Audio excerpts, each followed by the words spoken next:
mereka punya dasar ajaran yang sama, tapi kenapa saling berebut gitu loh? Berebut jamaah. Jemaat, iya. Oh. Tat, buat orang Islam, Yesus itu siapa sih? Tiba-tiba nanya begitu. Nanya begitu. Iman seorang Muslim tidak lengkap kalau belum mengimani Yesus. Wow. Salam. Yang saya nggak terima itu, saya bilang, ya udah saya mau keluar tapi saya mau syahadat dulu. Saya bilang. Oh. Kata yang punya bari, jangan, dia mau cuma cari muka doang. Udah nggak saya tolongin. Begitu. Udah belajar sholat belum? Belum. Udah ikut katanya. Tapi emang sudah mualaf itu? Belum. Selamat datang di Rukun Podcast. Assalamualaikum Bang Glenn. Waalaikumsalam. Masya Allah. Ya. Terima kasih berkenan podcast bareng Rukun Indonesia nih. Insya Allah. Ini kita juga alhamdulillah dapat kesempatan sama Ko Dondi berapa kali nih membajak studio beliau nih ya. Masya Allah. Nah, Bang Glenn. Pansos. Iya, sebenarnya pansos dia. Buat sahabat Rukun juga, Bang Glenn ini ada seorang pengacara terkenal di pinggiran ibu kota. Iya, masih Masya Allah. daerah sono lah. Masya Allah. Jadi kita kedapatan narasumber seorang pengacara dan dulu pernah mualaf di tahun berapa, Bang? 2021. 2021. Jadi baru 1 tahun banget nih ya. Baru 1 tahun berapa bulan lah. Cuman memang dari tim Rukun juga sempat ngasih tahu bahwasanya observasi untuk akhirnya hijrah secara keyakinan itu butuh waktu 4 tahun tuh. Iya, 4 tahun kurang lebih. Betul kan? Ya. Nah, untuk sebelumnya nih, sebenarnya pengen tahu nih, Bang. Kan observasi 4 tahun. Akhirnya tahun kemarin alhamdulillah menjadi seorang mualaf. Dari kecil sampai besar itu emang sebenarnya sudah mengenal Islam belum sih sebenarnya? Ya, mengenal Islam karena diajarin di sekolah. Oh, sekolah tuh belajar Islam enggak, maksudnya juga? ya kan agama ada 5 di Indonesia. Oh, oke. Islam, Kristen, Katolik, Bunda, Hindu kan begitu. Iya, Kita iya. ada agama Islam udah.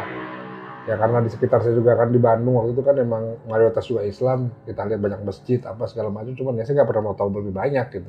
Cukup tahu karena sebagai teman gitu kan, pembelajaran di sekolah gitu. Iya. Ya sekolah juga kita nggak belajar karena saya sekolah Katolik kan. Jadi ya pergaulan saya terbatas dari TK sampai SMA tuh saya sekolah Katolik, pergaulan saya terbatas hanya ya di lingkupan itu aja, Kristen, Katolik. Itu nggak pernah. Walaupun ada beberapa Islam di sekolah yang beragama Islam di sekolah, cuman ya kami nggak bergaul ke arah sana, ya bergaul sebagai teman aja. Iya, gitu. iya. Karena kan kalau teman nggak usah bicara soal background keyakinannya apa gitu kan. Nah, terus dari waktu SD, SMP juga sama seperti Satu itu. sekolah sih, satu sekolah. Oh, satu sekolah. Maksudnya dari TK sampai SMA tuh saya nggak pindah-pindah, tetap di sekolah yang sama. Kan kalau Katolik kan biasanya dari SD sampai SMA satu komplek. Oh gitu. Iya. Gitu, oke. Ya, saya sekolah di Santo Aloysius Bandung dulu, jadi dari TK sampai SMA itu memang di situ terus. Jadi ya bisa dibilang temannya dari TK sampai SMA itu aja. Iya. Jadi satunya kayak asrama juga ya. Maksudnya bukan asrama. ketemu teman-teman di pesantren lah kalau kita dulu. Emang rata-rata kalau Katolik begitu, dia semua jenjangnya lengkap gitu. Dari TK dia sampai dari playgroup malah ada. Dari PAUD itu ada di situ. Sampai SMA. Jadi emang pergaulannya hanya itu aja.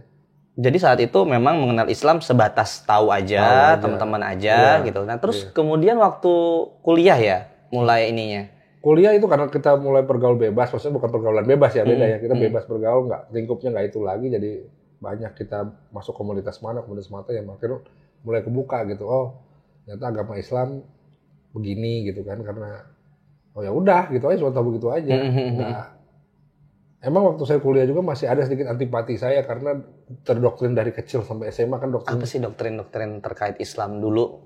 Ya mereka, ya kita terlalu didoktrin ya kalau jihad itu seperti apa gitu. Jadi apalagi yang puncaknya 2002 waktu itu kan. 2002 itu saya lagi lagi lulus SMA lah. 2002 itu bom Bali ya? Bom Bali itu kan mulai langsung, itu kan kenceng itu ditiupkannya di Kristen tuh bahwa agama itu kini jihad. Masuk surga. Kita nggak diajarin jihad itu ternyata jihad yang salah, kita nggak dibilang. Jihad aja begitu. Jadi statementnya udah negatif aja ya, stigmanya. Jadi ya saya juga agak antipati waktu itu kan, agak menarik diri lah. Maksudnya bukan antipati, saya nggak membatas pergaulan, tapi mau menarik diri. Jadi sebatas kenal aja. Tapi kebetulan memang waktu kuliah sahabat saya yang paling dekat sama Muslim. Di antara yang lain sahabat saya paling dekat Muslim gitu. Jadi ya kita sahabatan aja, dia nggak pernah mencoba untuk mendoktrin saya, nggak pernah. Iya. Ya namanya teman apalagi di kuliah ya. Iya, malah saya mencoba doktrin dia waktu itu. Sama-sama sih. Gue dulu juga ada teman satu tongkrongan dan namanya Saka, Yohanes. Itu teman tongkrongan saking bercanda segala macam, kadang ya kita ya biasa aja dan nggak ada ibaratnya ini mengganggu secara keyakinan sih. Iya, namun malah karena kami kan diajarin itu ada di Kristen dulu kan, ya udah,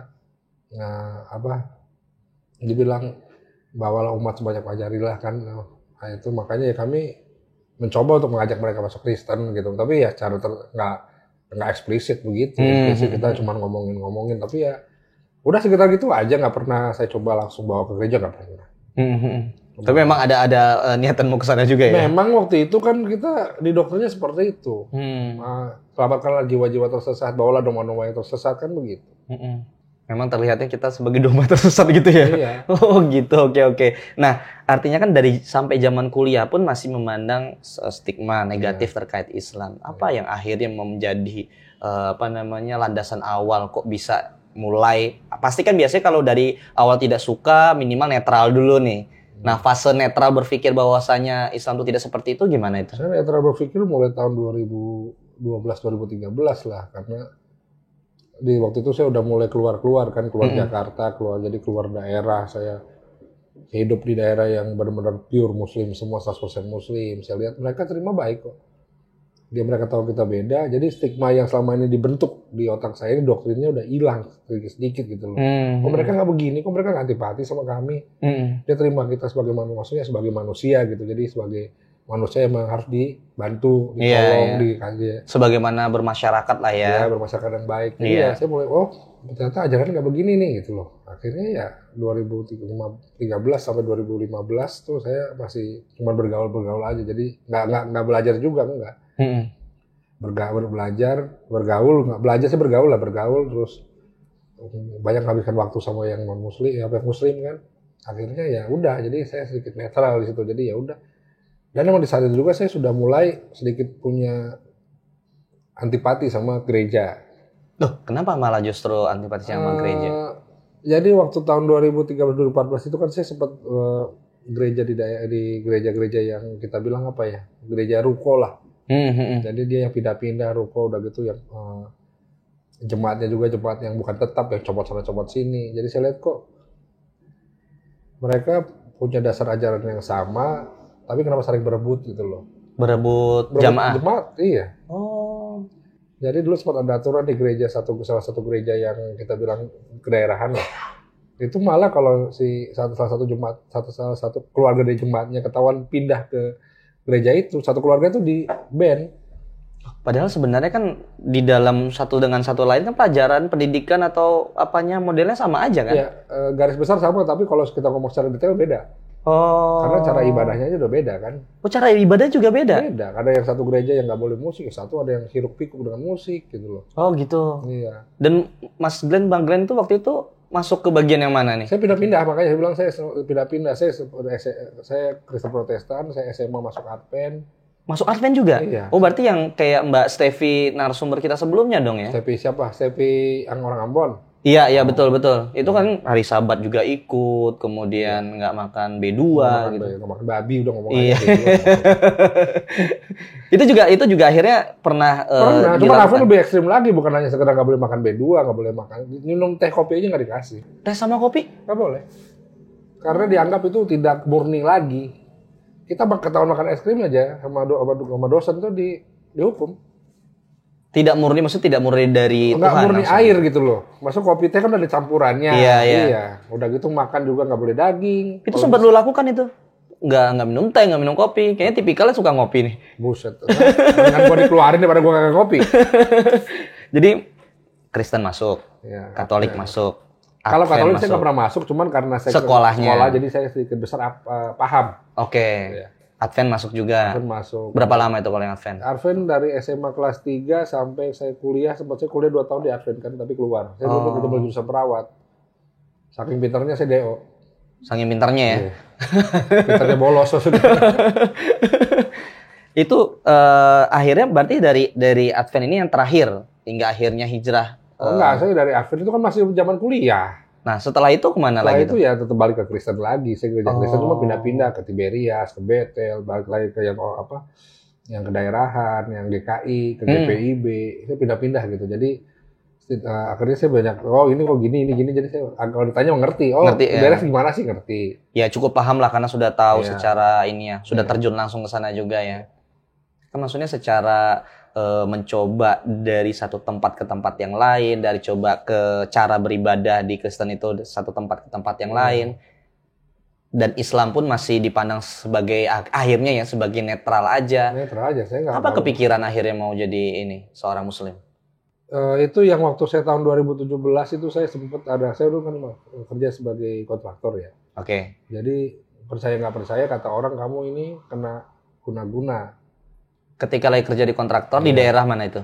Di Cirebon. Itu di Cirebon. masih tahap tender waktu itu. Oke. Itu maksud kena guna-guna itu merasa sakit terus gitu? Jadi sakitnya aneh, dokter nggak bisa bilang sakit apa, normal semuanya, tapi kita ngerasanya kok kayak nggak mau ngapa-ngapain gitu, lemas. Sudah gitu,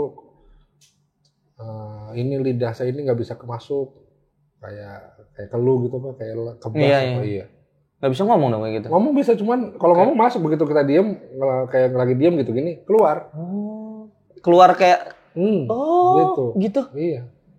Makanya itu kejadian 2 hari 3 hari lah, terus dibawa sama teman, udah coba ke Ustadz Guntur namanya, saya ingat banget, Ustadz Guntur di daerah perbatasan Cirebon sih, masih Losari kalau nggak salah itu. Oke. Pokoknya deket perbatasan provinsi rumahnya itu. Kesana tuh akhirnya? Kesana. Emang waktu itu saya lagi di sana, saya lagi di daerah Cirebon. Dibawa ke sana, terus saya di Ruqyah kan nggak tahu Ruqyah atau saya nggak tahu lah. Padahal kan masih belum Muslim ya, Ruqyah ya? Iya, nggak di Ruqyah, saya nggak tahu itu Ruqyah atau nggak, saya nggak tahu lah. Oke. Pokoknya saya didatangin. Dibacain lah pokoknya. Dibacain, dikasih ayat putih, terus emang di percaya nggak percaya tuh dimimpin ini nih yang ngerjain kamu. Saya ngeliat gitu.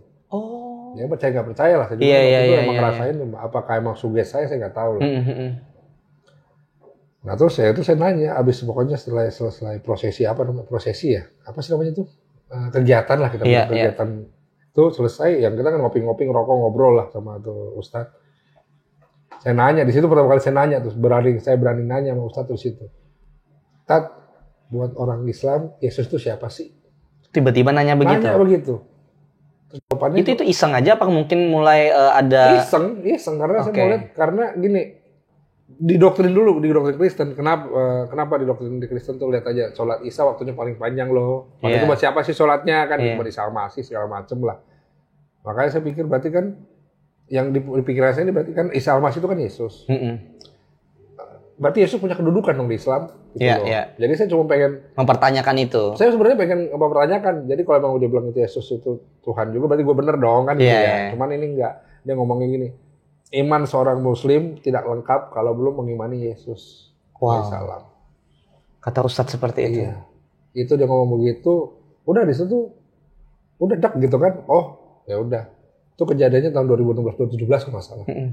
Nah dari situ udah kejadian itu beres segala macam, saya baru pindah lah ke daerah yang saya keluar ke Makassar. Nah di Makassar itu memang saya ada keinginan untuk belajar. Saya ada langsung memang. Iya. Berarti memang dari Cirebon itu setelah itu memang sudah ini ya? Sudah ada kemauan, karena emang obatnya gini. Cuma kan ada prosesnya, pelajarannya kalau kita gamblangin kan panjang. Iya. 2017 itu saya udah 2017 itu saya kan ke Makassar. Saya udah mau syahadat di situ, cuman ada satu itulah kira-kira dia ada satu jamaah gitu kan, satu masjid di mana yang saya lihat waktu itu dia cara zikirnya nggak mainstream gitu loh. Gimana cara zikirnya? Joget pakai gendang gitu. Di sana itu kayak gitu. Iya kalau nggak disebut daerah Iya. Saya lagi pakai gendang gitu, joget-joget. Dia sambil zikir gitu. Sambil zikir. Jadi itu habis Isya setiap malam pasti begitu. Muslim waktu itu saya pikir karena kok nggak sesuai dengan yang mainstream ya kan, akhirnya saya mundur maksudnya saya mundur dulu nih, takut salah gitu. Iya. Tapi di situ saya banyak nanya sama, kebetulan karena saya kerja di pabrik kapur di situ kan.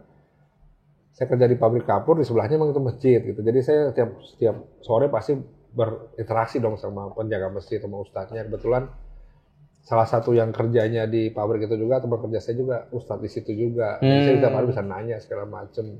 Tapi kalau ajarannya memang sesuai dengan apa yang saya tahu sekarang, sesuai gitu. Cuman ada itu aja yang bikin beda. Dan yang kedua juga waktu itu waktu itu saya ada masalah sama punya pabrik nih.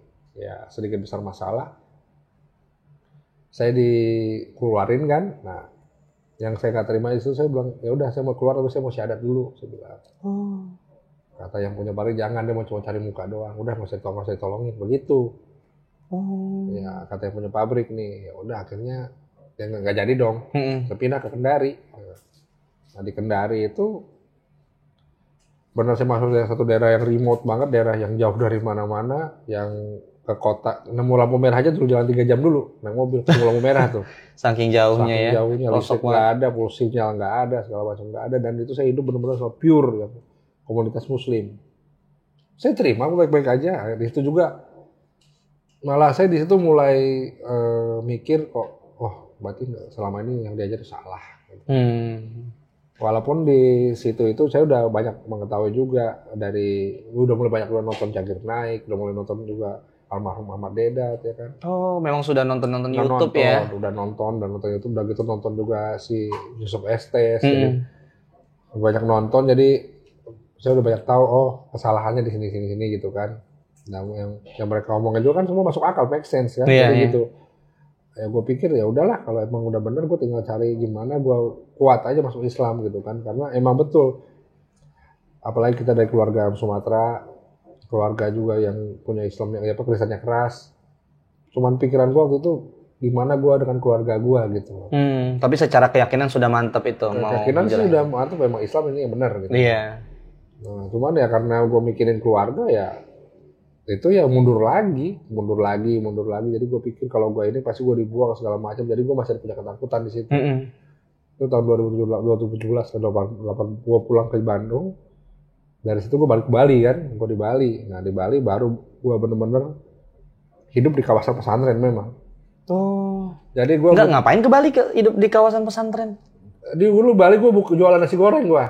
Oh, jual nasi goreng? Jual nasi goreng. Berarti macam-macam ya kerjanya ya? Ya, gue mah dibilang serabutan ya, gue lah yang paling serabutan di dunia ini kayaknya, semua gue kerjain. Iya, namanya juga mencari ini juga kan rezeki, apa aja yang penting halal gitu kan, benar. Yang penting gue pikir gue bisa hidup sendiri udah. Gue bukan nasi goreng di depan, jadi gue bukan nasi goreng kayak di sini, di belakang gue udah pesantren. Depan pesantren banget nih. Iya, kalau misalnya dari misalnya 20 meter, 30 meter lah. Iya, dekat banget dekat. Ya. Dan di daerah itulah satu-satunya gue waktu di Bali bisa dengerin azan. Iya, karena pesantren. Iya, di tempat lain di Bali kan setengah mana nyari azan. Ya di situ banyak. Terus kebetulan tetangga gue juga, tetangga gue jadi buka di ruko kan, ruko. Dan tetangga ruko gue ini dia buka toko olahraga, dia pengurus masjid juga. Mau nanya, ya udah. Dia nanya, udah kapan sholat itu? Udah banyak nanya lah, cuman udah belajar sholat belum? Belum, udah ikut katanya. Tapi emang sudah mualaf itu? Belum. Jadi kemarin makanya gue banyak nanya juga, Kondonio nanya, kalau emang kita belum mualaf nggak boleh sholat, gue bilang gitu kan. Iya. Karena ada kasus Kelvin kemarin tuh kan. Bukannya nggak boleh, tapi belum wajib katanya. Iya. Tapi kan kalau mau nggak apa-apa dong. Ya udah. Lalu gue di situ sholat, diajarin sholat, pakai baju. Berapa kali gue banyak ditegur deh karena salah. Maksudnya bukan salah. Ternyata bukan hanya gerakan yang salah kita tegur, cara berpakaian juga kita tegur. Tapi tegurnya bagus gitu loh. Yang saya senengin dia bukan main hakim tegurnya marah-marah enggak. Nggak main ngusir enggak. Dibiarin dulu kita sholat selesai, baru dipanggil diomongin lain kali jangan gini. Karena dulu saya kan masih belajar, jadi masuk masjid tuh ya baju emang kotor gitu. Jadi emang bekas masak gimana sih kan. Nggak sempat ganti baju, kita cuma wudu doang, masuk baju kotor, celana kotor. Kalau nggak salah bukan karena celana kotor, karena saya pakai jin tapi robek di sini. Oh, jadi tetap kelihatan gitu ya, auratnya ya. Itu saya belum tahu itu kan. Iya dong, tahu. Iya. Tapi akhirnya ya mulai besoknya gue udah pakai sarung udah biar nyari amannya. Iya. Pakai sarung udah. Jadi kalau apa yang membuat belum jadi mualaf? Apa yang membuat mau sholat nih? Posisi kan itu memang bukan keyakinannya. Iya. Walaupun secara ini tapi kan belum syahadat gitu kan. Ya gue pengen aja, karena waktu itu gue berapa kali ngerasa kok sholat, gue tuh cuman di saat sholat itulah gue nggak maksudnya nggak mikirin soal, gue nggak ragu soal apa gitu loh. Jadi begitu selesai sholat gue mikir lagi, gue kerja gini kok, besok gue makan apa, begitu sholat gue hilang semua gitu. Itu yang bikin gue tenang. Jadi dan jujur gue waktu itu sebelum itu gue bener-bener full gue jamaah.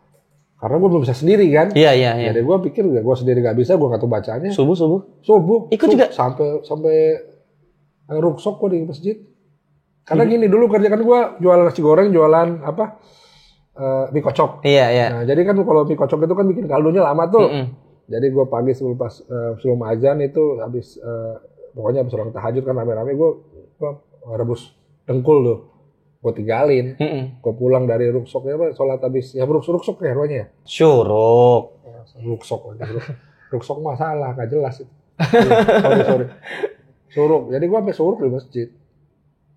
Terus itu gue nanya-nanya, gue bukan kan nggak, yang penting kan nggak boleh ngomongin dunia katanya kan. Iya, Gue nanya, gini gimana. Jadi gue banyak tahu kisah-kisah Rasulullah di situ, diajarin pelan-pelan. Jadi ini sunahnya ini lo gitu loh. Jadi banyak diajarin di situ. Jadi sebenarnya lo tinggal login aja ya, sudah mendaftar tapi belum masuk gitu. Udah gitu ya suruk, udah gitu balik lagi zuhur, asar. Gue 5 kali tuh bolak-balik masjid karena dekat. Iya. Karena gue jalan 50 meter nyampe gitu, jadi ya toko tutup sedikit balik bisa. Masya Allah. Nah, udah itu kontrak habis, nggak punya duit panjang, gue pindah langsung ke Kota Denpasar. Di situ gue jahil lagi. Kenapa? Mabok lagi. Oh. Ketemu sama komunitas gue yang Batak-Batak juga. Gitu. Jadi akhirnya gue mabok lagi. Udah jauh lagi dari itu. Bali gedang pandemi gue pulang Bandung. Itu 2020 gue pulang ke Bandung tuh. Dari Bandung juga ya malah di Bandung itu gue malah pengen gue balik lagi ke Kristen deh. Karena nyokap gue nawarin udah lu nikah sama orang Kristen, lu nikah nih, gue kasih gini lah biasa janji orang tua. Gue ya udah cari, gue gituin, kalau dapat gue mau gitu kan. Gue cari dapat gak apa-apa. Jadi maksudnya nyokap itu udah curiga gue masuk Islam waktu dari Bali. Kenapa?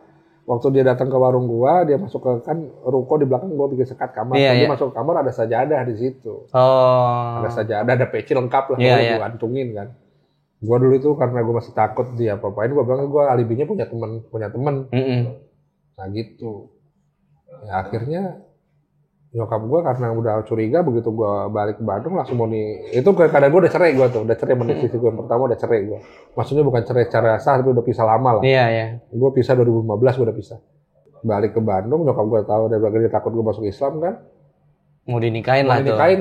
Ya udah cariin jodohnya kok dapet oke. Yang penting balik lagi. Enggak dia nggak ngomong. Dia ngomong karena kan dia masih tanya-tanya. Iya. Untuk memastikan gue tetap Kristen gue mau nikahin maksudnya gitulah. Ya kalau dulunya gue selama tahun itu nyari jodoh sama gue nggak ketemu. Ya tapi di situ gue bilang ya udahlah kalau emang gue harus balik ke Kristen dan hidup gue lebih bagus nggak masalah begitu ya. Itu dari tahun 2020 bulan 11 itu sampai 2021 bulan 7 itu gue kehidupan gue di Bandung bener-bener ya wah kalau gue ceritain separah-parahnya lah gitu. Titik terendahnya di situ. Titik terendahnya bukan soal finansial ya, tapi soal gaya hidup.